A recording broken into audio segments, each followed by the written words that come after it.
جو میں آپ لوگوں کو بتانے والی ہوں نا، اس سے شاید آپ لوگوں کی آنکھوں میں آنسو بھی آ جائیں گے اور شاید آپ کے رونگٹے بھی کھڑے ہو جائیں گے۔ یہ میں نے کسی کی ویڈیو میں سنا تھا، اور جب سے میں نے یہ سنا ہے تب یہ ہر بار نماز پڑھتے ہوئے مجھے اتنا امپیکٹ کرتا ہے، تو میں نے سوچا کیوں نہ میں یہ آپ لوگوں کے ساتھ بھی شیئر کروں۔ جب بھی نماز پڑھتے ہیں نا، تو اللہ اکبر کرنے کے بعد جب ہم اپنے ہاتھ باندھتے ہیں تو ہم لوگ نیچے دیکھتے ہیں۔ اب میرے مائنڈ میں یہ تھا کہ ہم لوگ نیچے اس لیے دیکھتے ہیں کیونکہ ہم نے اسی زمین میں جانا ہے، ہر انسان کا اینڈ یہ زمین ہی ہے۔ اور پھر میں اپنے جو ہے نا پاؤں کے انگوٹھے پہ دیکھتی تھی، کیونکہ جب جان نکلتی ہے انسان کی تو یہاں سے ہی نکلتی ہے۔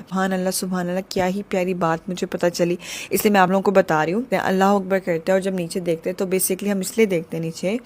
کیونکہ اس وقت اللہ تعالیٰ اور ہمارے بیچ میں ایک ویل ہوتی ہے نا، پردہ سا ہوتا ہے، اور جب ہم اللہ اکبر کر کے ہاتھ باندھتے ہیں نا تو وہ پردہ نیچے گر جاتا ہے اور اللہ تعالیٰ کا فیس ٹورڈز یو ہوتا ہے۔ ٹھیک ہے، سبحان اللہ۔ آپ لوگ سوچ رہے ہو کہ کس طرح سے اللہ تعالیٰ آپ کو دیکھ رہے ہوتے ہیں، اس لیے آپ نظریں جھکائے کھڑے ہوتے ہو اللہ تعالیٰ کے سامنے، لیکن یہ تب تک ہوتا ہے جب تک آپ کا سارا فوکس نماز پہ ہوتا ہے۔ اللہ تعالیٰ کی تعریف میں جو آپ ہم بیان کر رہے ہو، کیا مطلب ہے اس کا، لیکن اکثر ہمارا ایسا ہوتا ہے کہ جب ہم نماز پڑھ رہے ہوتے ہیں تو ہمارا دھیان جو ہے نا باہر کے کاموں پہ چلا جاتا ہے، وہ کھانا کھلانا ہے، وہ صاف کرنا ہے، اس کا رپلائی کرنا ہے، یہ ہوتا ہے تو وہ پردہ واپس آ جاتا ہے۔ جیسے ہی آپ کا دھیان ادھر ادھر ہوتا ہے وہ پردہ دوبارہ آ جاتا ہے، کیونکہ اللہ تعالیٰ کو ہوتا ہے کہ بھائی مجھ سے زیادہ کیا ہی امپورٹنٹ اس انسان کے لیے ہو سکتا ہے کہ میرے سامنے کھڑے ہو کے اور دنیا کے بارے میں سوچ رہے۔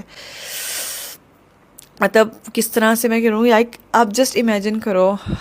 جب آپ دوبارہ فوکس کر کے نماز پڑھنے کی کوشش کرتے تو کیا وہ پردہ دوبارہ ہٹتا ہے یا نہیں، یہ مجھے نہیں پتا، لیکن اس ریل کو دیکھنے کے بعد میرے پہ امپیکٹ تو یہ ضرور پڑا کہ جب بھی میں نماز پڑھنے لگتی ہوں اب، تو میری پوری کوشش یہی ہوتی ہے کہ اللہ اکبر کے بعد میرا دھیان نہ ہٹے، کہ جو میں پڑھ رہی ہوں مجھے اس کا مطلب پتا ہو، کہ مجھے پتا ہو کہ اللہ تعالیٰ سامنے کھڑے ہیں اور اللہ تعالیٰ مجھے دیکھ رہے ہیں۔ مثال انہوں نے ہی دی تھی جو میں آپ لوگوں کو دے رہی ہوں، اور یہ کتنی پیاری مثال ہے اس کو اور سمجھنے کے لیے،